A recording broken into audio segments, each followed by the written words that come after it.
এই সাদা গুলা যে বাসে শুরু করো পিছনটা টাইতাছে। আসসালামু আলাইকুম, আশা করি সবাই ভালো আছেন। আমি এই মুহূর্তে আছি মুরাপাড়া জমিদার বাড়ি, এটা সরকারি মুরাপাড়া কলেজ। আর এই দেখি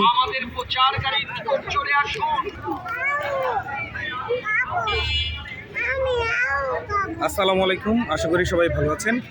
এই মুহূর্তে আমি আছি রূপগঞ্জের মুরাপাড়া জমিদার বাড়ি, যেটা এখন বর্তমানে সরকারি মুরাপাড়া কলেজ হিসেবে পরিচিত।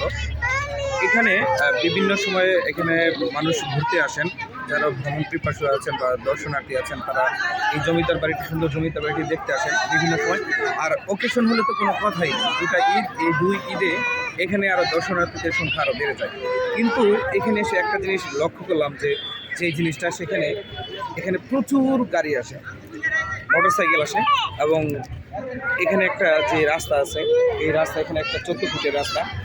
এই 14 ফিটের রাস্তাটাকে কেন্দ্র করে এখানে মোটরসাইকেল ঘোরাফেরা করে, কিন্তু মাঝে মধ্যে এমনভাবে ঘোরাফেরা করে যে এটা একটা বিপজ্জনক। অনেকের সন্তান বাচ্চা যারা ছোটো আছেন তাদেরকেও ঘুরতে নিয়ে আসেন, তো এটা একটা বিপজ্জনক হয়ে দাঁড়িয়েছে। কিন্তু এই দক্ষিণ সাইড, উত্তর সাইড, দক্ষিণ পাশে কলেজের যে দক্ষিণ পাশ, ওই পাশে মোটরসাইকেল বা গাড়ি রাখার জন্য প্রচুর জায়গা আছে।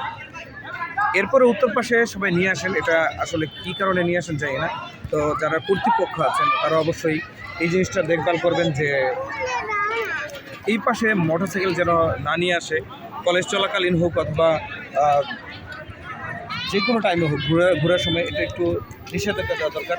আর অবশ্যই আমরা যারা গাড়ি চালাই, আমাদের যারা মোটরসাইকেল আছে, তাদেরও অন্তত বিবেচনার মধ্যে নিয়ে আসা দরকার, যে আমি এই যে মোটরসাইকেলটা চালাচ্ছি, আমি এইভাবে না, এখানে না, আমরা যদি হেঁটে ওই পাশে যাই, তাহলে এটা সবার জন্য মনে হয় মঙ্গলজনক হয়। আশা করি যে সবারই এটা বোধোদয় হবে। এখানে এই যে মোটরসাইকেলগুলো দেখতে পাচ্ছি, এটা আসলে কি দেখানোর জন্য কিনা, লোক দেখানোর জন্য কিনা।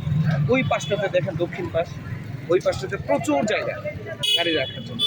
ইচ্ছে করলে ওই পাশে গাড়ি রেখে তারপরে পুরো কলেজটাকে ঘুরে দেখা যায়, কিন্তু তারপরে এই মোটরসাইকেলগুলো চালানো হয়। এটা যে কোনো সময় যে কোনো ধরনের দুর্ঘটনা করার সম্ভাবনা থাকে। আশা করি যে যারা মোটরসাইকেল চালান তারা অন্তত এই এতটুকু বুঝবেন, আর যারা কর্তৃপক্ষ আছেন তারা অবশ্যই দেখবেন।